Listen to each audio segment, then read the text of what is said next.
presque j'ai passé dans Port arrière. Après-midi, moi j'étais au village, mais si les ne plus marcher, ils rentrent les becs à la maison. Là, il y a compagnie, c'est des bons étrangers. J'ai passé dans Port arrière.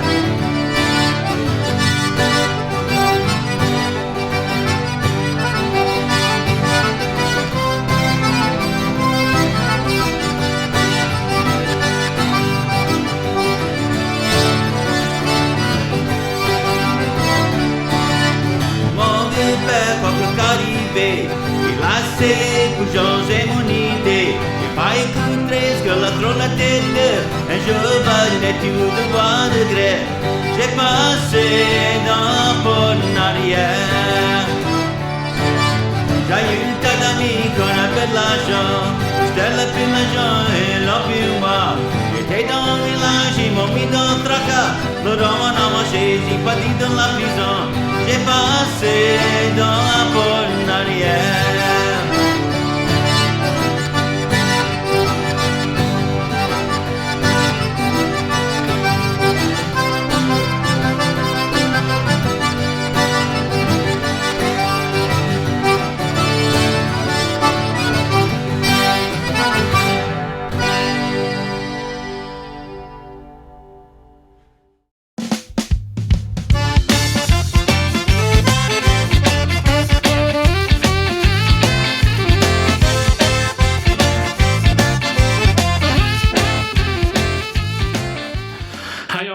Welcome to Louisiana Entertainment eXperience. I'm here talking with Ken. Ken, you want to tell us a little bit about yourself? Thank you for coming hang out with us today. Well, let's see. I'm from originally from Creole, Louisiana, and I didn't start playing music when I was a teenager. Okay, I didn't play any kind of music until I was. I had a young friend of mine. I had an accordion, but I didn't know what to do with it. And I was like 47 years old. And he says, we'll call Mitch Cormier out in Church Point. He'll show you. And I said, nah. These guys like to fool with, kids. Because you learn fast. Yeah. I'm 47 years old. It's not going to come that easy. And he says, he don't care. So I called him and he says, you want to learn? I said, yes, I do. He said, then come. I taught a 91-year-old man. He wanted to learn 4 songs before he died. So I taught him his 4 songs, and then he died. And I said, well, I don't want to buy into that part of it. If you're teaching, I want to be able to play a little bit longer than that. So it took off from there. It's like I started out with a troupe. It was a performance troupe called Renaissance Cajun. They did some really good, neat stuff, old music, old dances, and we were the little band that played for them, Yeah. And then from there, one of the ladies that was in the troupe for quite a while, she says, hey, Ken, would you like to do a play? I said, I'm not an actor. I don't think so. He says, no. We need somebody to play the accordion. We need a little band because it's Boudreaux and Thibodeau's wedding, and they need a band for the background music, and they're going to have the reception in a restaurant. So y'all going to be playing the music while they're eating, and that's going to be part of the play. So I said, well, I'll try. And it was a lot of fun. It was a long running play. All in all, there were 48 shows. But about 4 months into it, our guitar player had to leave because that was when the oil field was down pretty much. That was about probably 2003, 4, somewhere around there. And they brought in D.L. Menard. And when they told us he was going to be playing guitar, I looked at the fiddle player, who was like me, was a newbie, and I said, I can't play with that guy. I don't know enough to play with him. And he sat down with us, and I said, Mr. Menard, I don't really know that much. And he says, just play what you know. And at the end of the evening, he says, you know, I'm perfectly fine with the way y'all play. He said, I had a good time. We're gonna get this done. We're gonna have a good time playing music together. And he played with us for, I think, about 4 or 5 months. And then when he left, you know, the play, he says, Ken, can I call you if I need an accordion player? And it was like, are you kidding me?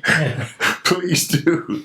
I mean, he was an idol for me. You know, it's like, an icon in Cajun music. There's no doubt about it. And so I started playing, you know, jobs with him. Probably for about 12 and a half, 13 years. We always played the 4th of July celebration out in Iraq. Yeah. And went to New York with him, played at the Peter North Symphony Hall with him for the World Music Institute, and played the Jazz Fest with him.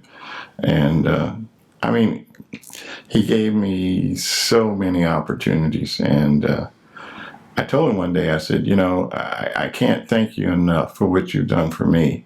And what I meant was the exposure. Mm-hmm. The people I met with him, and the people, you know, that knew me just because I played with him. Not, you know. And he says, man, I didn't do nothing for you. And that was DL. Yeah, yeah. He didn't realize, you know, yeah. I was helping him. Mm-hmm. And that's how it went. So, and then I have 5 years ago, I think, when Mike and them, they asked me to play, because the original accordion player and the band leader died of pneumonia. Stayed home to take care of his wife for a couple of days, and ended up going into the emergency room and never made it out. And he was a friend of all of ours, Pat Thibodeau. And, you know, so they eventually, you know, Mike says, y'all need to call Ken. We need a stable accordion player. Because that was the problems they were having. They would get an accordion player, but they wouldn't stay. And I started playing with them, and we started out with one job in Iraq in a club, 4 hours for $50 a man. We'd get there at 12:30 to set up, and we played from 2 to 6. Had to tear all that down. So from 12:30, I'd get home about 7:30, 8 o'clock at night. I don't know what time Mike got home, you know, for $50. But yeah. it was practice for us. Yeah. You know, and we changed a couple of guys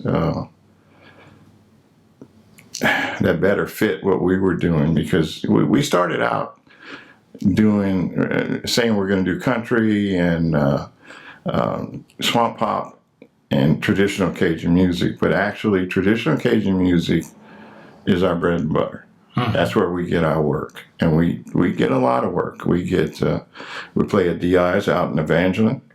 We play Paul Bros in Breaux Bridge. We play Rocky's Cajun Kitchen out in Eunice. We do a lot of work for the Jean Lafitte Centers, which are through the National Park Service. Yeah. They do a Saturday afternoon presentation of music and stuff like that, and we do that. But they also do summer camps, and we've been doing their summer camps for this will be, I think, the 4th year that we do the summer camps. 2 camps for the kids, which is really fun, because we teach the kids how to use percussion instruments, a triangle, spoons, rubboards, keep time for us for a waltz and a 2-step. And then we teach them how to dance. And I teach them how to dance, because I used to dance before I did the music. Mm-hmm. And a little bit of French. And some of these kids are in French immersion, and they already can speak French, you know, fantastic. It's just, you know, amazing. There's this one little girl, for example, her name is Yola. And from one year to the next, last year, okay, she was there the previous year, but she had grown. But we didn't recognize this little girl. She grew in a year's time. You know, she was totally different. And I go down and I say, "What's your name, man? What's your name? What's your name?" And she says, "My name is Yola." And I said, Yola, what happened to you? This girl, cute little girl. And I'm looking forward. I hope she's there this year, and all the kids that we've done with before. Because, there's not, Mike and I do a lot of stuff for example, we did the library out in Basile last year. They wanted, and we do that. That's free. We don't charge for that, for their kids to come in and experience, listen to Cajun music and getting involved, playing, doing the percussion and all that stuff.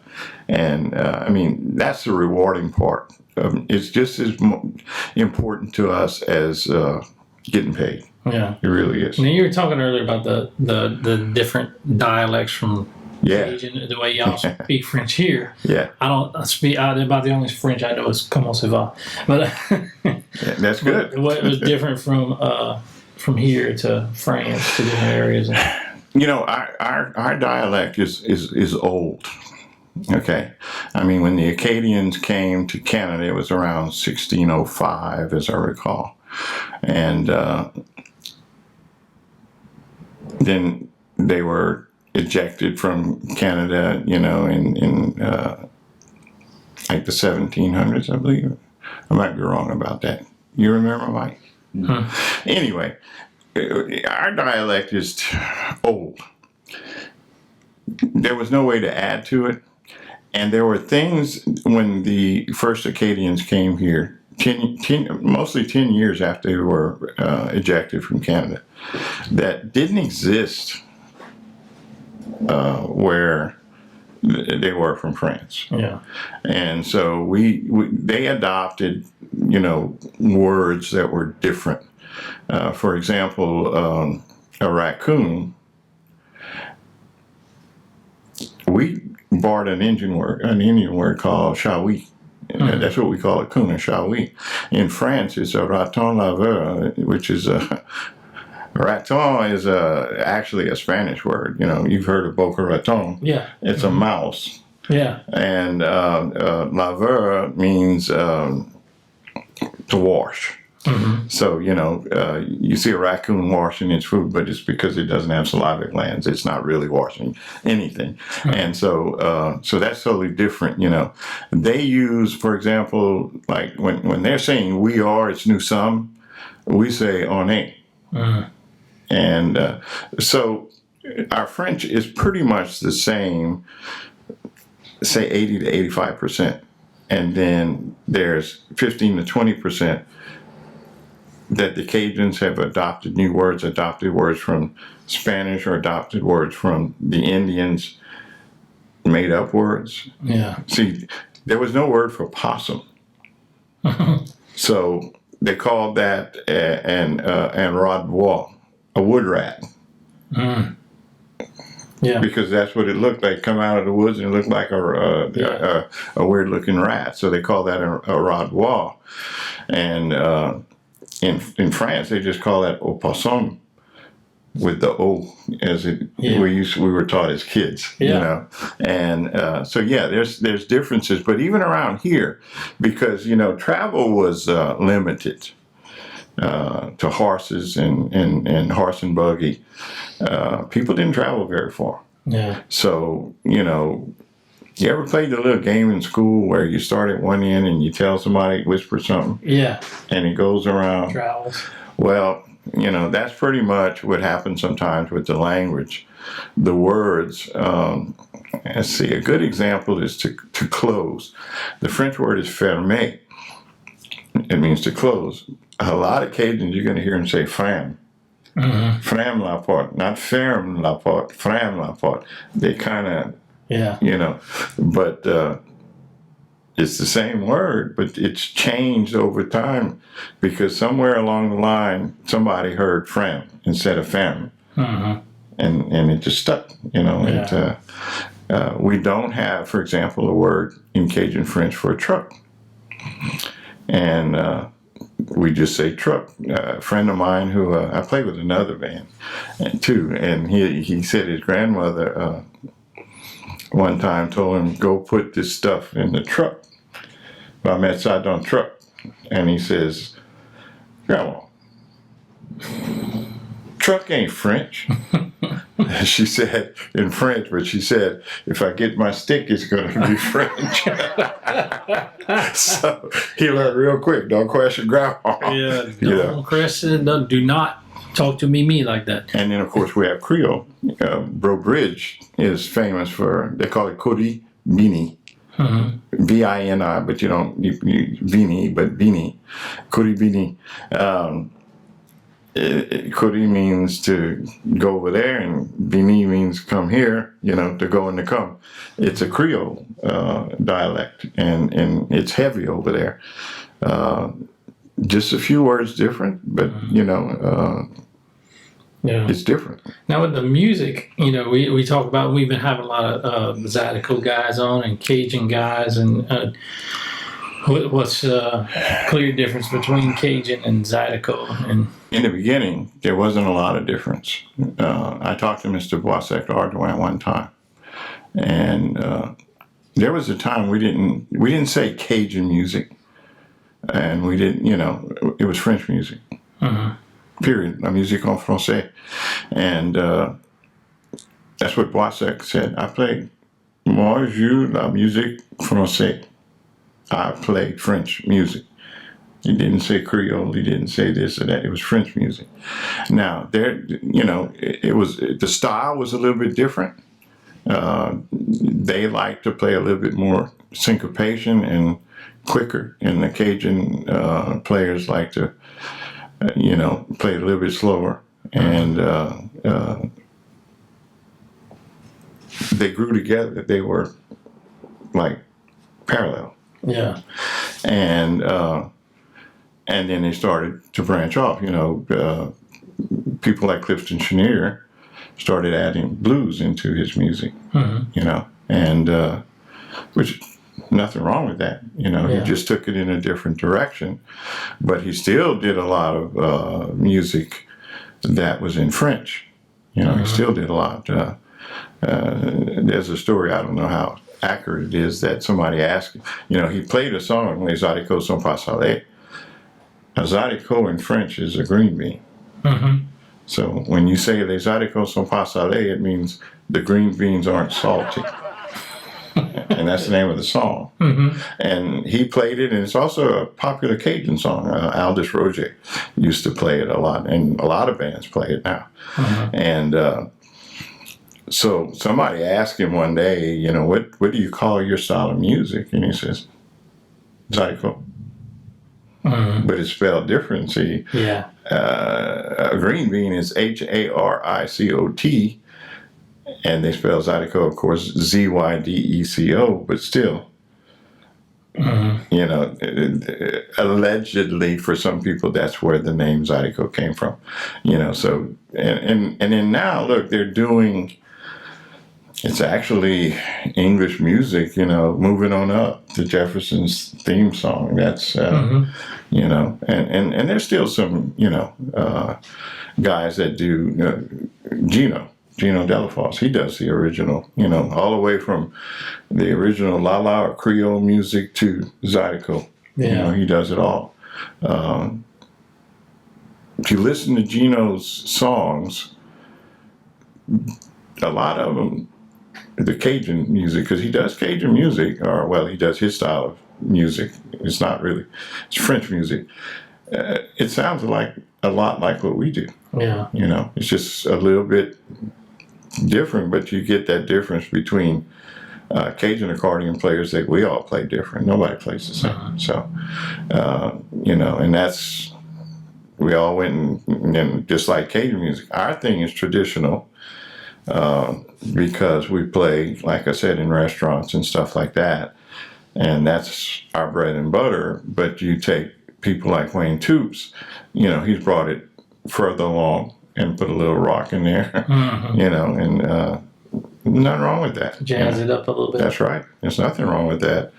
I was at one of the Cajun French Music Association functions, years back when it was at Blackham Coliseum, and he was playing French music and Cajun music.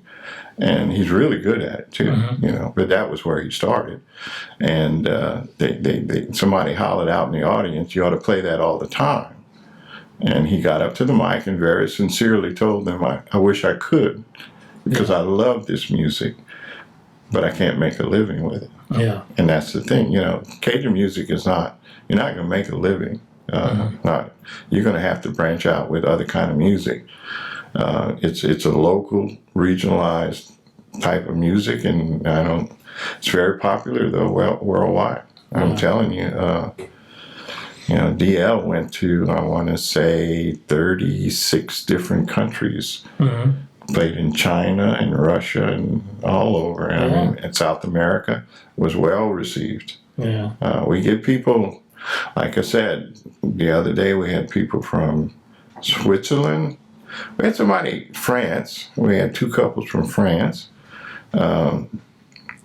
We even got some one time they were from Africa, but they were French.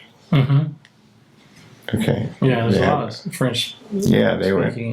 And so, it's well received all over, which is the thing that bothers me the most. The people here take it for granted because they hear it everywhere. Yeah. On the radio, all the festivals, I don't think they realize what a gold mine they have here with French, with Cajun music, and Zydeco, both of them, but a lot of them, like I said, they hear it all the time, so it's that is. We talked about that on a couple of episodes. How when you go outside of here, there's some areas that you go into that, I have some friends of mine in California and Chicago, New York, and one of the guys from down here will go up and play. And they'll call me and go, man, we just saw this crazy guy from Louisiana, man. He was playing an accordion and, he sounded, that was so cool, and they're not used to hearing it. And like you say, us, we're like, oh, Wayne Tube? Yeah, Wayne Tube's been around for a long time. What are you talking about? Yeah. We take it for granted that, he's right there in Lafayette and we hear him all the time. We do. When I went to New York with DL, when we finished playing, DL called me over. I was talking to some of the people from New York or wherever, and he says, Ken, you recognize that man right there? Excuse me? No problem. And it was like, no. And the guy, I really don't remember. We were friends on the old, before Facebook, what was it? MySpace. Oh, MySpace, yeah. Okay. Now you're talking about a picture this big. And I said, when he told me who it was, I recognized the name. And it was like, I apologize, but you look a lot different than that little picture. But he had driven from New Jersey. I don't think it's that far of a drive, but from New Jersey to New York to come and hear us play. Yeah. And I thought that was pretty neat. I was at Palm Grove one night playing, and a guy drove in. He and his wife drove in from Alabama. We're friends on Facebook to hear us play. Oh, awesome. So you get stuff like that, and that's pretty neat, Yeah. I mean, some of the bigger, bands that have been around for a long time, they get a lot of that. But for us to get it every once in a while is fine with me. Yeah. I enjoy that. You recently won an award, I think? We don't know. We know that we're in the top 3 of the Times of Acadiana, the best of 2019. Best Cajun band. We know that we're in the top 3. We will not find out our actual placement. We know we're at least 3rd until June 26th. Yeah. They having like a party or a banquet where they will announce the winners and present the awards. So we're in the top 3, and that's all we know right now. We don't even know who the other 2 are because they email each group. Yeah. And of course, I had a couple of buddies that were in there, but I haven't heard anything from them about whether they got an email or not. So we don't know. We know we're at least 3rd. I can tell you that. We know that we're at least 3rd. How many times have you been requested to play T-Na-Na? T-Na-Na, a lot of times, and it's not a Cajun song. And I have a hard time explaining to people, no, I don't play it. And it's like, why? It's like, it's not a Cajun song. I'm pretty strict about that. I don't want to veer off and play all kind of stuff. our culture is, you know, is important. Excuse me. You know, and Tina Na is to me a Zydeco song.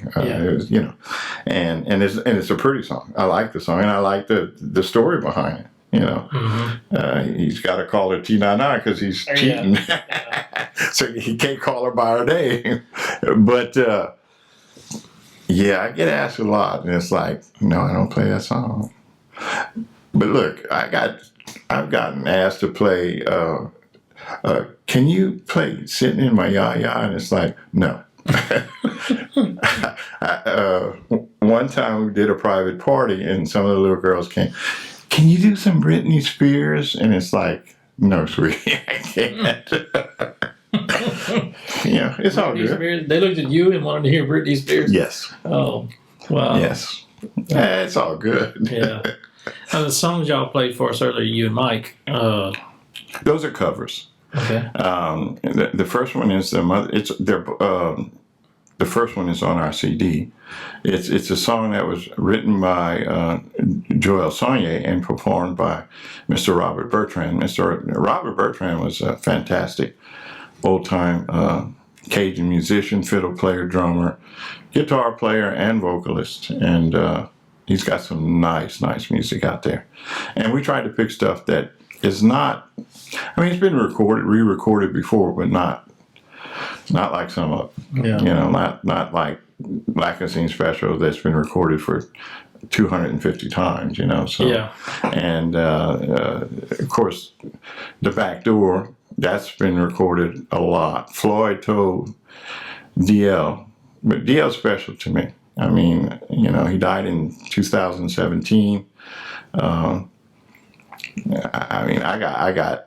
really was thrilled today. I got from his daughter and his granddaughter, you know, wish it was my birthday today. And they sent me some stuff that they posted some stuff that made me feel really good. You know, that they miss me, and I'm teaching the granddaughter the accordion. Oh, good. Yeah, but she's got kids that are in college, graduating from high school, getting ready to go to college. They do softball, and so she's busy right now. But we're gonna start back next week. So this is your 28th, 29th birthday? I wish. I wish. No, I'm 66 actually. Oh wow. Yeah. It's all good, you know. For me, the pinnacle was I made it past 64. Believe it or not, my mom died at 64, and it just bugged me to death. You know, it's like, am I going to make it past 64? And I did. You did. Yeah, I did. So. Well, on that note, I have to ask you just a really, really serious question. Jared and I make sure we ask every guest, especially from Louisiana, very serious, is what's your favorite dish? Oh, you know, my mother was a fantastic cook, and I like just plain old home style cooking. And you take a big, I forgot, what's the name of the steaks with the bone in the middle, Mike? And you smother that? Oh my God. A T-bone? No, it's a big. Round steak? Might be, you gotta have the bone. Yeah. That's where your gravy comes from. If you don't have a bone, it's not good. And my mom used to just brown that, you know, both, and not even break that. I don't see how she didn't break that. And it was like, you know, they were that thick, and the gravy was, you could drink it like coffee, man. Yeah. And that's probably a shoulder steak gravy. It's a round steak. Yeah. And I don't know what part of the, you know, that comes from, but you know, I mean, of course, I love gumbo. You know, and I'm not a fan of seafood gumbo. I'll be honest with you. Yeah. I was very picky as a child. You know, if I saw an onion in the food, I would not eat it. That's my son. Yeah. I would not eat it. I didn't eat much seafood. I definitely didn't eat fish. I've changed a lot though. I eat fish and I eat seafood, but see, I play with the other band, and we play every other weekend, Friday and Saturday, at a Cajun restaurant. Oh. At the end of the night, we get food for free. Yeah. I've been playing there for like, I don't know, 15 years. I'm tired of it. I'm not thrilled. You ready to go get some Chicago pizza? Or something? Yeah. Steak, man. Yeah. So y'all have a CD out? What's the... Yes. And the name of the CD is L'autre bord de Bordeaux, the other side of this side. Had somebody, one of my coworkers, ex-coworkers, my old coworkers, he said, "What's the significance of that?" And it's like, I guess you can call it BS, but this is what I told him. I said, the significance is this. We're not exactly old-timey traditional in that we're not chanky-chank. No. Okay, I like smooth. At least as smooth as I can get it. Yeah. But I like smooth. I don't like that choppy stuff. It's not my thing, you know. And I said, but we're not as progressive as, say, Wayne Toops and guys like that. So we're on the other side of this side. And that's what it means. That, you know, and we were playing for LSU for the faculty. Out in, what is the name of that place? Burt? Yeah, it's the LSU Rural Museum. Yeah, but it's the Burden Plantation. What was in? I think so. And beautiful place.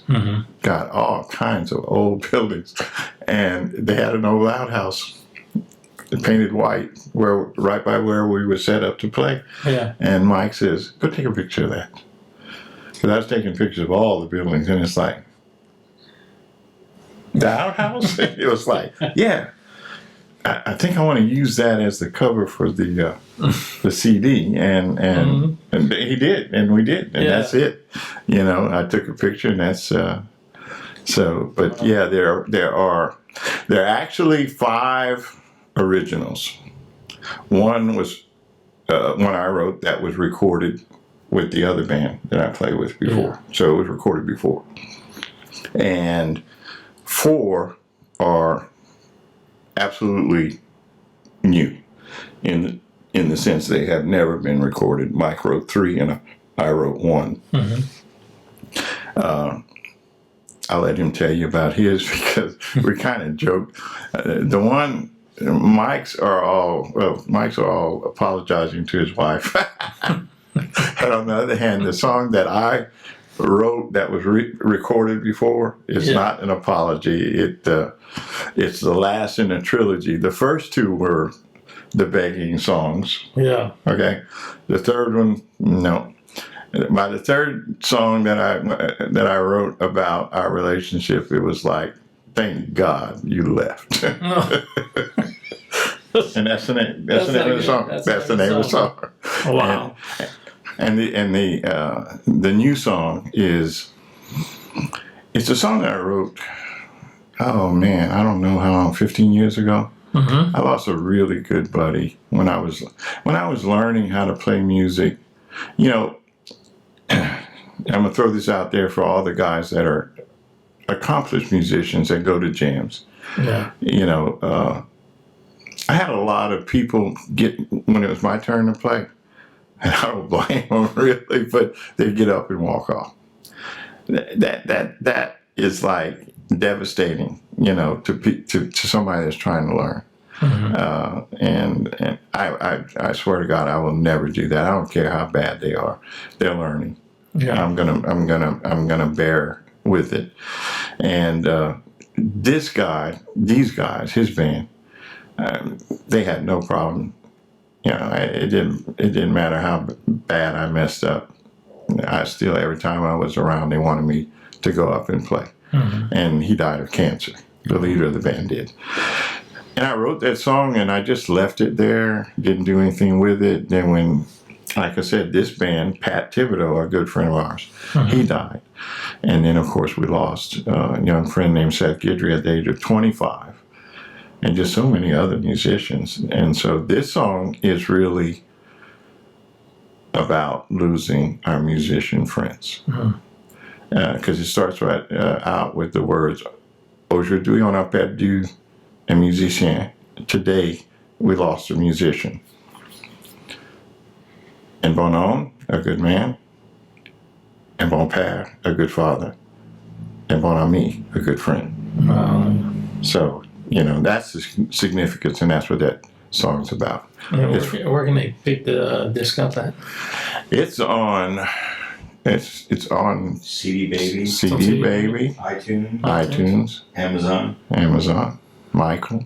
You can go to our Cajun Stomper's Facebook page and get in touch with Mike. He's got them. State, And wherever we're playing, because we always post our schedule. Yeah. What's y'all's next upcoming show?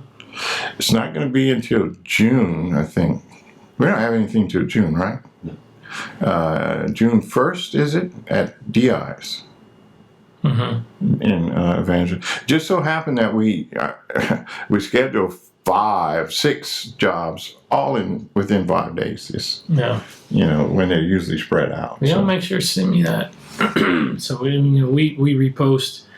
A lot of people send us their stuff, and we just repost it on the Louisiana Entertainment Not a problem. Page on Facebook, and we also have we're still developing some stuff on the website where we can pull bands' information in and people who are looking for other musicians to play with and that type thing. We're set up a section of website that's laentx.com. Also going over to Patreon and patreon.com/laentx. Sign up to be a member of our site there. The lowest membership is $2 a month. You get a free t-shirt, and you'll see behind the scenes footage and some other things about bands that we don't have in the interviews. Some things will be cut out, or it may be things off camera that we've recorded that we post there for members only. But make sure you go do that. Supports us, helps us do this. We've got a lot of positive feedback on the show since we started it, and started putting things out there. And our whole thing is to showcase the local talent and the culture and give people a better insight into what goes on in the people here, as well as some people outside of here. We have some other musicians outside of Louisiana that have contacted me, shocked us that want to come in from Texas and Kansas and Georgia even, that want to be on the show that have some really good music. But we're going to approach that in a few. We have some comedians. Y'all know Jared. He hosts shows, and there's some other comedians that's going to come on. But anyway, it's been great and hanging out with Ken, talking to Ken. Y'all go to the website. Y'all look for the episode. Ken, thank you for coming. Thank you. I appreciate it. No problem. We appreciate it. Come back. Maybe we'll do a little jam session. Well, yeah, because you see, our new music is actually done on the D accordion and the B flat accordion, and I have a C accordion with me today. So can't do them. He started playing one. It's like, I can't play that on this, and he says, no, you can't. It's B flat. You need the B flat. So I can bring the appropriate accordions. And we're gonna have some information on accordions. There's also some out there on the member site, member only clip of Horace Traha talking about his accordions and the differences and why he plays them and what songs he uses them, that type of stuff. I'll get Ken to come back. We got some stuff with Ken. So if you want to know about accordions and more, go to patreon.com/laentx. Sign up, become a member. You'll be able to find out all that kind of stuff. So until next time, y'all give a hoot and a holler to Coot and a Collar, and y'all have a great day.